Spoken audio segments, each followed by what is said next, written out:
दोस्तों, आज अगर सरकार आपसे पूछे कि देश में कितने लोग रहते हैं, कितने पुरुष हैं, कितने महिलाएं हैं, कितने बच्चे हैं, तो शायद आपको यह बिल्कुल सामान्य बात लगे। लेकिन क्या आपने कभी सोचा है कि आखिर सरकार को ये सब जानकारी कहाँ से मिलती है? और सबसे बड़ा सवाल, दुनिया में पहली जनगणना यानी कॉन्सेस कब शुरू हुई थी? क्या हजारों साल पहले भी लोगों की गिनती किया जाता था? अगर हाँ, तो बिना कंप्यूटर और इंटरनेट के यह कैसे संभव था? आज की इस वीडियो में हम जानेंगे जनगणना का पूरा इतिहास। तो चलिए शुरू करते हैं। सबसे पहले समझते हैं कि जनगणना होती क्या है। जनगणना यानी किसी देश की पूरी आबादी की गिनती। इसमें सरकार यह जानने की कोशिश करती है कि देश में कितने लोग रहते हैं, उनकी उम्र क्या है, वे क्या काम करते हैं, कितने पढ़े लिखे हैं और वे किस क्षेत्र में रहते हैं। इन आंकड़ों की मदद से सरकार योजनाएं बनाती है, स्कूल, अस्पताल, सड़कें और अन्य सुविधाएं विकसित करती है। इतिहासकारों के अनुसार जनगणना की शुरुआत हजारों साल पहले हो चुकी थी। प्राचीन मिस्र, चीन और बेबीलोन जैसी सभ्यताओं ने शासक लोगों की गिनती करवाते थे, लेकिन इसका उद्देश्य आज जैसा नहीं था। उस समय राजा यह जानना चाहते थे कि उनके राज्य में कितने लोग रहते हैं, कितने सैनिक बनाए जा सकते हैं और कितना कर यानी टैक्स वसूला जा सकता है। कई इतिहासकार मानते हैं कि लगभग 4000 से 5000 साल पहले भी जनगणना जैसी प्रक्रिया होती थी।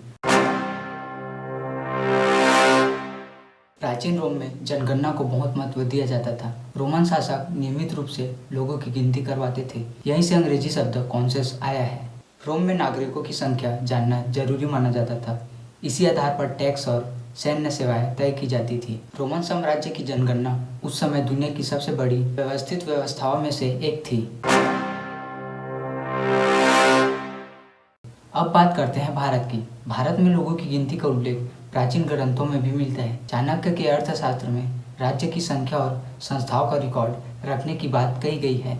हालांकि आधुनिक जनगणना की शुरुआत ब्रिटिश शासन के दौरान हुई। 1860 के दशक में ब्रिटिश सरकार ने जनसंख्या संबंधी आंकड़े जुटाने शुरू किए। भारत में पहली गैर समकालीन जनगणना 1872 में हुई थी, लेकिन इसे पूरी तरह व्यवस्थित नहीं माना जाता। इसके बाद 1881 में पहली बार पूरे भारत में एक साथ जनगणना करवाई गई। इसी कारण 1881 की जनगणना को भारत की पहली आधिकारिक और आधुनिक जनगणना माना जाता है। उस समय भारत की आबादी लगभग 25 करोड़ के आसपास थी।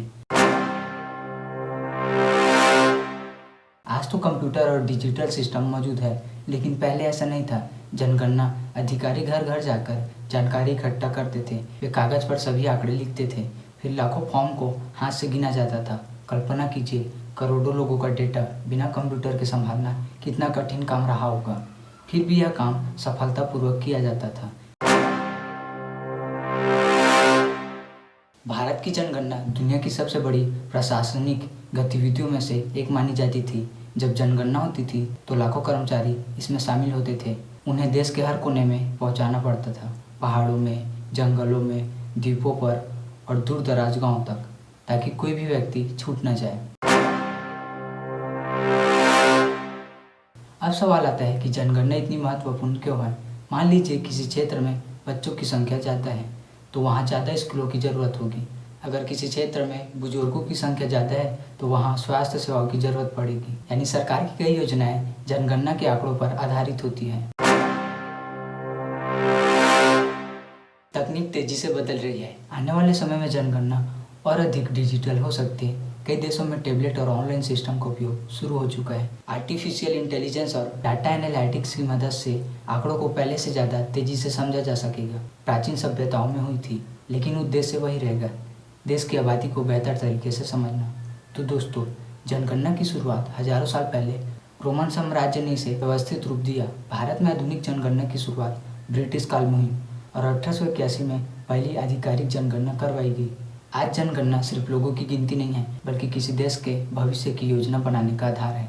अगर आपको यह जानकारी पसंद आई हो तो वीडियो को लाइक करें, चैनल को सब्सक्राइब करें और कमेंट में बताएं कि आपको पता था कि जनगणना का इतिहास इतने हजारों साल पुराना है। तो बाय बाय, मिलते हैं नेक्स्ट वीडियो में। Thanks for watching.